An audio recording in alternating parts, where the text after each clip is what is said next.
Yes, ma'am. So I lived on Monticello as well from 1981 to 1983. Fell in love with the house in the 7100 block of Ray Street, but did not purchase it. Ended up buying a much more economically priced house in Braddock.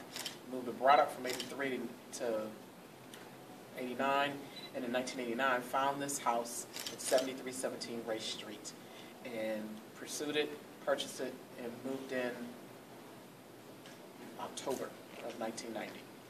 And so I'm a 22-year resident as of a couple weeks ago.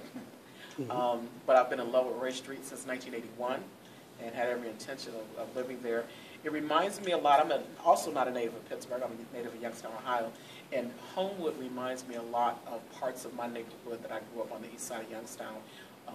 I went to a high school whose colors were blue and gold. So I actually have a sweatshirt that has a golden bear that when my shirt is closed looks so much like the bulldog that people just walk up to me and hug me when they see that furry face in the blue and gold, and I have to pull it back and say, oh no, I was meant to be here, but this is another city. So I feel very attuned to it. One of the things that I agree with that Elwin shared was, while I miss the glory days also of Homewood and the thriving businesses, they weren't all gone in the 80s. It wasn't as thriving as it was during the 40s and 50s and 60s, but they weren't all gone. And there was still a giant eagle down in the corner there, which is now the YWCA, with the dry cleaner next door, which eventually became City Foods. But there was grocery shopping still here. There was still a couple gas stations. You had the gas station at Homewood and Hamilton. You had the gas station. I mean, we weren't, as lacking businesses as much as we are today by comparison these last 25, 30 years. So I could shop here and get my food shopping done, and I could take care of my car. What is now the laundromat at the corner of Frankstown and Lang was an Amoco station, as I recall. So things were still thriving when I got here in the 80s, which is why I wanted to come back in the 90s and see things move along.